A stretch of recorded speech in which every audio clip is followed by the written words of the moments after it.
Welcome to MT Wisdom, a place to share gentle lessons that can change your life. If you are taking care of elderly parents, or if your loved one is simply over 70 years old, then this might be the most important video you watch today.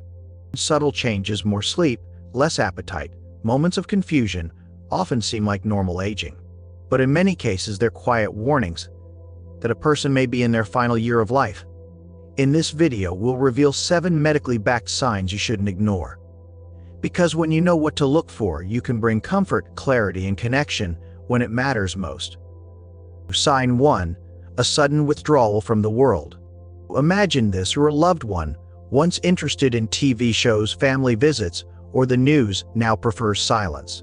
Long pauses, looking out the window instead of talking. This quiet pulling away is sometimes called going into a bubble. According to research published in Beam's Geriatrics, this is one of the earliest and most meaningful signs that someone may be nearing the end of life, especially among elderly residents in nursing homes. The study describes it as a multidimensional withdrawal that isn't just emotional, but also physical, psychological, and existential. It's a shift inward, a gentle detachment from the outside world as the body and mind begin to prepare. You might notice less interest in conversations, shorter responses, or none at all. A tendency to reminisce or fixate on memories from long ago. Reduced curiosity about the world around them. In the same study, staff members often described residents who once enjoyed group activities or social visits slowly retreating into a quieter state. They would no longer initiate conversations. Sometimes they would smile less or seem content just sitting quietly for long stretches. It can be difficult to watch, especially if the person used to be vibrant and chatty. Like Mr. Harold, 83, who stopped asking about his grandkids' activities and began spending hours each day quietly flipping through old photo albums. He wasn't sad, he wasn't in pain, he was just somewhere else. This isn't something to fear. In fact, many palliative care providers view this inner withdrawal as a normal and even peaceful part of the dying process. It's the mind gently letting go of external stimuli to focus on what's happening inside. Try this. Instead of pushing them to re-engage, meet them where they are. Sit quietly beside them. Hold their hand. Let silence be shared. Your calm, caring presence says more than any words can. Leave a like if you understand this. Sign 2. A noticeable change in appetite and weight. Eating less isn't just a picky phase. When an older adult starts skipping meals or saying they're not hungry, it can be the body's way of conserving energy in preparation for a slower shutdown. According to Healthline, loss of appetite is one of the most common end-of-life symptoms, and it often appears alongside other changes: difficulty swallowing, altered taste, dry mouth, nausea, or unintended weight loss. These shifts are not simply preferences, they reflect how the body is beginning to shut down non-essential functions, including digestion. In the final year of life, metabolism naturally slows. The digestive system becomes less efficient. Hormonal signals that tell the brain it's time to eat may weaken, and energy is conserved for vital organs rather than food processing. It's not that food is unpleasant, it's that the body no longer prioritizes it. You might see meals untouched, favorite foods refused, or they may ask for food and then only eat a few bites. This can feel heartbreaking for families. After all, feeding a loved one is often one of the most nurturing ways we show care. Think of Mary, 87, who adored blueberry pancakes every morning. Her daughter noticed that one day she didn't mention them. Then the next morning she left them untouched. Within a few weeks, Mary was only nibbling at soft fruit, then eventually just sipping water. These changes are not uncommon, and while they may be alarming, they are not necessarily painful or distressing to the person experiencing them. In fact, many people nearing the end of life report feeling less hunger or thirst without discomfort. Caregivers often ask, should I make them eat? The answer, according to palliative care experts, is no. Forcing food can cause more discomfort, leading to choking, bloating, or nausea. Instead, the focus should be on comfort and ease. What you can do: offer small, soft, comforting foods only if they want them. Think applesauce, yogurt pudding, or a spoonful of mashed banana. Encourage sips of water or ice chips to keep the mouth moist. And most importantly, stay present. Feeding them with love, even if it's just a single spoonful, can be more meaningful than a full plate. Sign 3. Sleeping much more than usual. This is a big one. If your loved one seems to nap constantly or stays in bed longer and longer each day, it may not just be boredom or fatigue. Excessive sleep is a common and expected part of the end-of-life process. According to Beam's Geriatrics, this reflects the body's gradual decline, a systemic slowing down where energy is carefully preserved for only the most essential functions. What does this look like? It often starts subtly. A person who was once active in the mornings may begin sleeping through breakfast. Then, they might nap longer after lunch. Eventually, they may only be awake for a few short hours each day. This is exactly what happened with Mr. Frank. At 84, he used to enjoy his morning paper and a walk around the yard. Over time, his mornings disappeared. He began sleeping through breakfast, then through lunch. By the end, he was only awake during the early evening, and even then for brief quiet moments. This increased need for rest is not just physical, it's also neurological and metabolic. The heart pumps more slowly. Oxygen levels decrease. Muscles fatigue more easily. The brain, too, receives less stimulation and shifts into a more restful state. Sleep becomes not just a break but a protective response from the body. Families may worry. Is my loved one depressed? Or are they giving up? But in many cases, this sleepiness is not emotional. It is biological, and it's often peaceful. Sleep at the end of life is not necessarily restless or troubled. Many people report seeing their loved ones look more relaxed while sleeping than while awake. Their breathing may be soft, their facial muscles loose.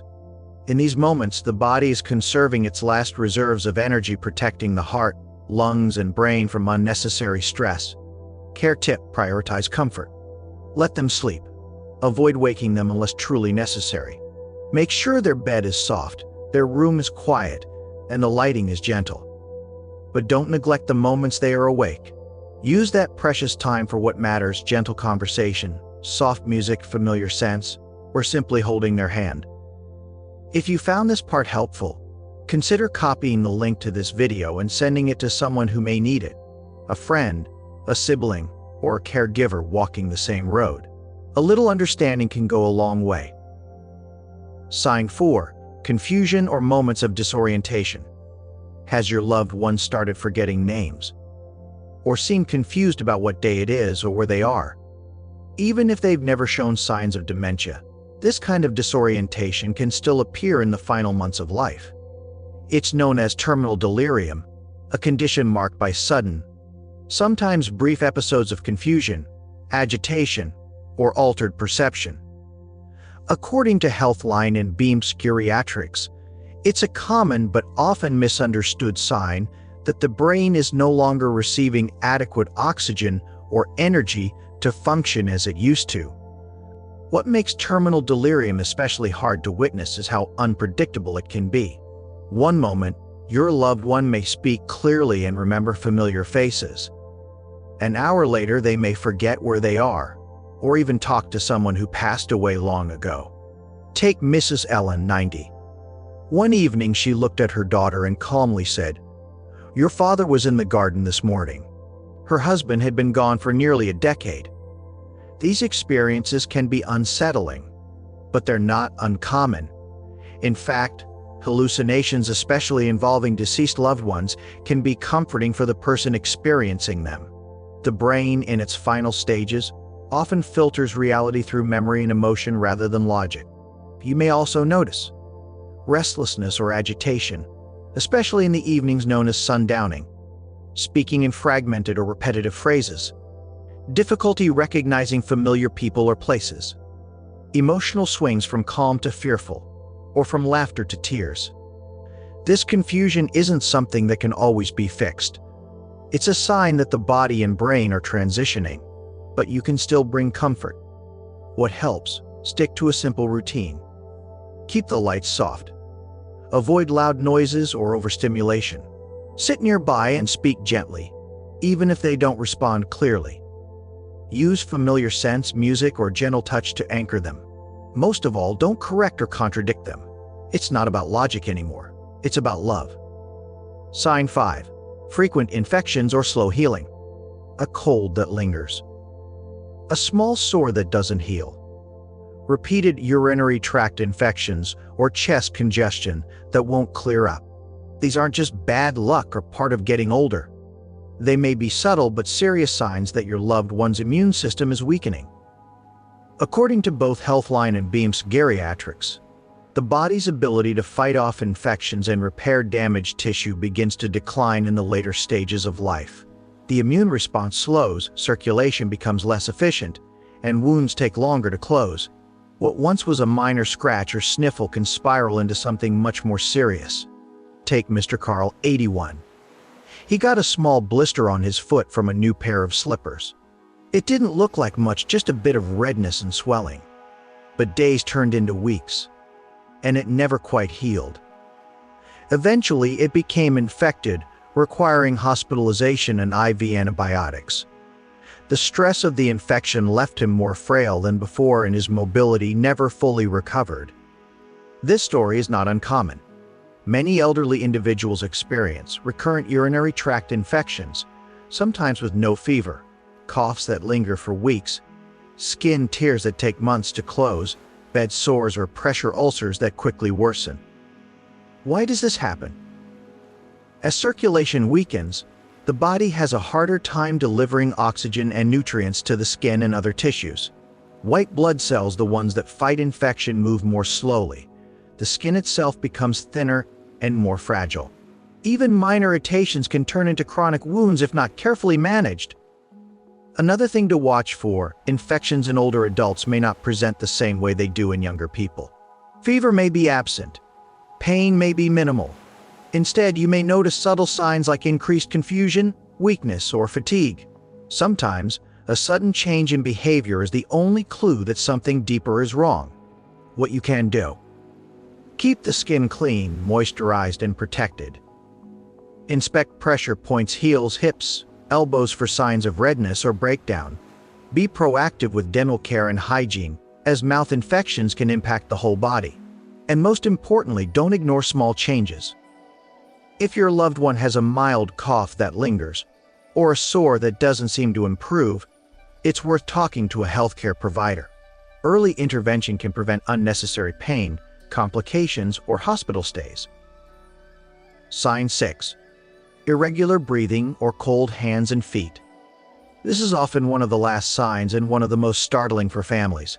You may notice changes in your loved one's breathing pattern, shallow and fast at times, then slower, with long pauses in between. This pattern is known as Cheyne-Stokes respiration, a rhythmic cycle of deep breaths followed by periods of little or no breathing. It's especially common in the final days or weeks of life. To those unfamiliar with it, this breathing can be alarming, but it doesn't necessarily mean the person is in distress. In fact, most people who experience Cheyne-Stokes are unaware of it. It's the body's natural way of adjusting as systems begin to wind down. As oxygen levels drop and circulation slows, other physical changes also begin to appear. Hands and feet may feel cold to the touch, fingertips and toes may turn blue or purplish, ears, nose and lips may appear pale or mottled.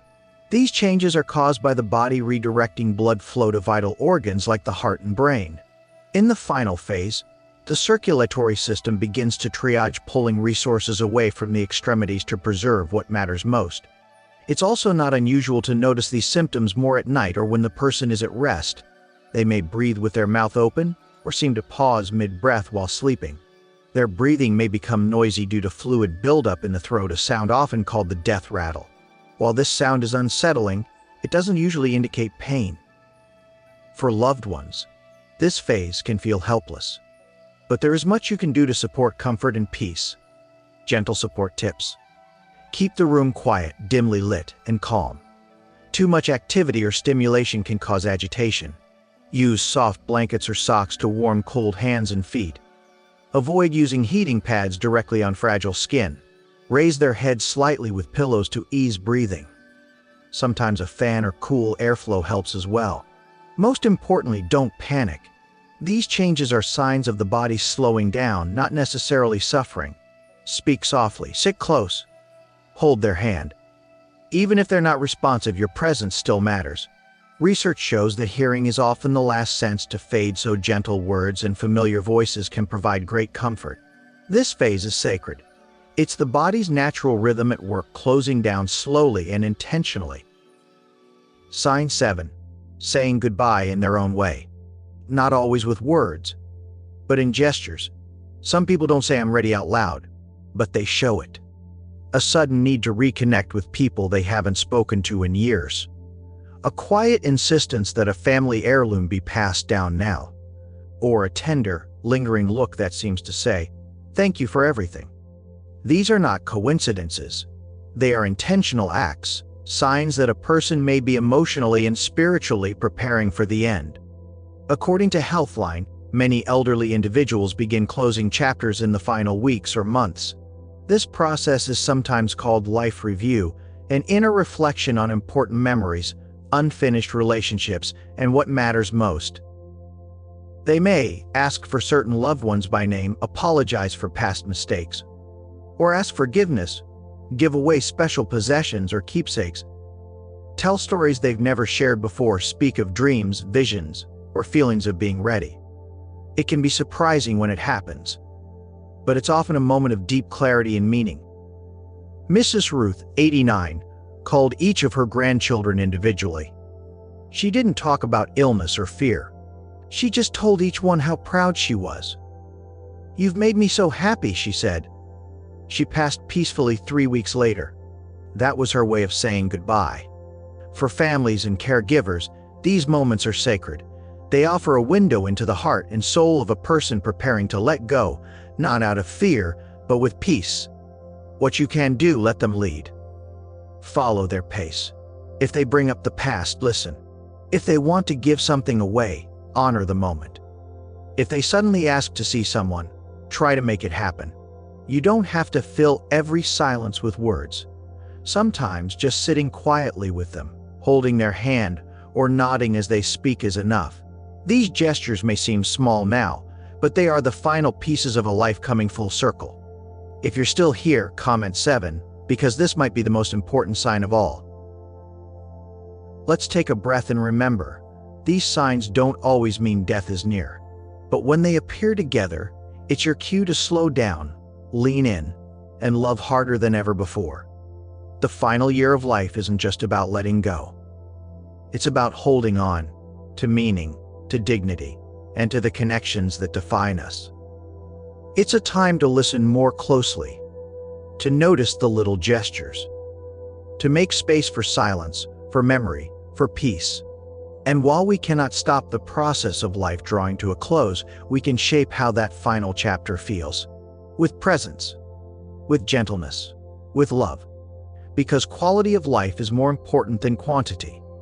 Let me ask you, which of these signs have you seen in your loved ones? Share your thoughts in the comments. Your story may help someone else feel less alone. And if this video brought you clarity, comfort, or peace, please consider liking, subscribing, and sharing it with someone who might need it. Thank you for watching. We look forward to seeing you in the next video.